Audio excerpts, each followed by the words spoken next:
هیچ کس به اون مزرعه نزدیک نمیشد. همه میگفتند پیرمردی بدذات اونجا زندگی میکنه. اما هیچ کس نمیدونست چه چیزی در زیر خاک مزرعه پنهونه. اگه از داستانای رازآلود لذت میبری، همین حالا لایک کن و کانال رو سابسکرایب کن تا قصه های بیشتری بشنوی. آماده باشید چون این داستان شما رو به جایی میبره که تاریکی پایان نداره. در دل دشت‌های متروک، مزرعه‌ای فرسوده و پوسیده وجود داشت. دیوارهای خونه ترک خورده، سقف چوبی پوسیده و پنجره‌هایی که شیشه‌هاشون شکسته و با تخته‌های زنگ زده پوشونده شده بودند. هیچ صدایی جز زوزه باد و صدای کلاغ‌ها شنیده نمی‌شد. زن و مردی در مزرعه زندگی می‌کردند. مرد پیرمردی شرور و بدخلق بود.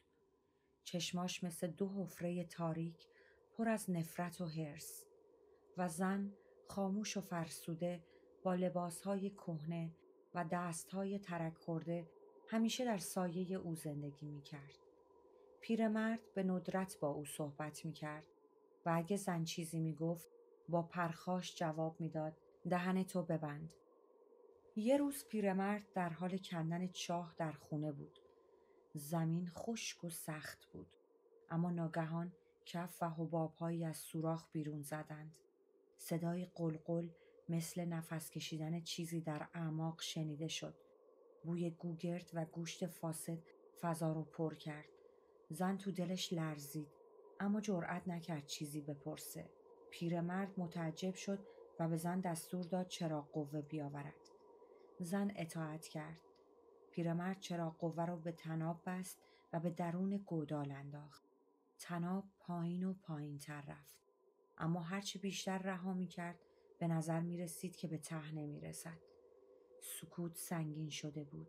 انگار زمین نفسشو حبس کرده بود. وقتی طنابو بالا کشید چراغ قوه شکسته بود. اما یک کیف سفید کوچیک به اون وصل شده بود. با دستان لرزان کیفو باز کرد و داخلش یه تیکه طلا و یادداشتی با خطی عجیب بود. حروف خمیده و باستانی. انگار روی پوست حیوان نوشته شده بود. مرد نتونست بخونه و کاغذ رو دور انداخت. با خشم گفت که به شهر می رود تا چراغ قوه های بیشتری بخرد. سوار کامیونش شد و به زن دستور داد سوراخ را زیر نظر داشته باشد. به محض رفتن مرد زن کاغذ را برداشت. به طرف خونه دوید و در کمدها به دنبال فرهنگ لغت گشت. بالاخره متوجه شد که روی کاغذ نوشته شده غذا بفرست. زن با تردید یک تکه ژامبون بزرگ از یخچال بیرون آورد. اونو در سطل گذاشت و با طناب پایین فرستاد. مدتی بعد طنابو بالا کشید. سطل سنگین شده بود و زن مجبور شد چند بار توقف کنه. وقتی بالا اومد سطل پر از جواهرات درخشان بود. زن شوکه بود. یادداشت دیگری داخل سطل بود.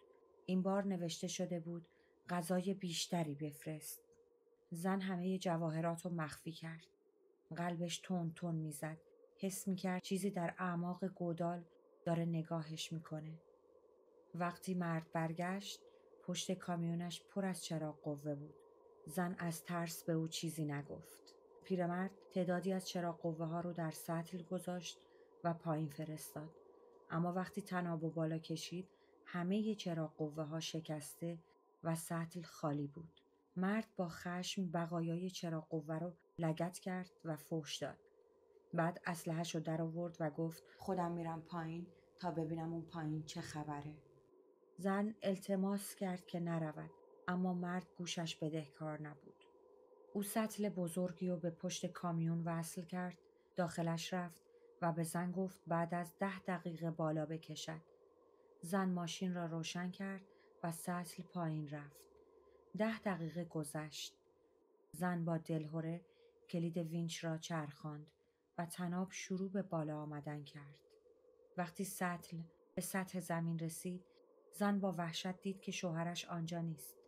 در عوض سطل با آن بزرگی پر از شمش‌های طلا، جواهرات و سکه شده بود. یادداشت تازه‌ای روی آنها بود. با تشکر برای گوشت. زن با دستان لرزان یادداشت را گرفت. برق جواهرات چشمانش را کور می کرد. اما کلمات ساده و هولناک روی کاغذ قلبش را یخ زد. از اعماق تاریکی معامله ای آغاز شده بود. معامله ای که شاید روزی نوبت به او برسد. شب وقتی زن در خانه نشست، صدای قلقل از سوراخ بلندتر شد. انگار چیزی در حال جویدن بود. بوی خون تازه در هوا پیچید. زن فهمید که سوراخ دیگر هرگز خالی نخواهد ماند.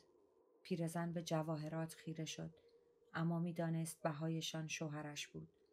گودال دیگر هرگز خالی نخواهد ماند. اگه این داستان رو دوست داشتید حتما لایک کنید. کانال رو سابسکرایب کنید و نظرتون رو تو کامنت ها بنویسید. هر نظری که بدید میتونه مسیر داستانای بعدی رو تغییر بده. با عشق، آذر.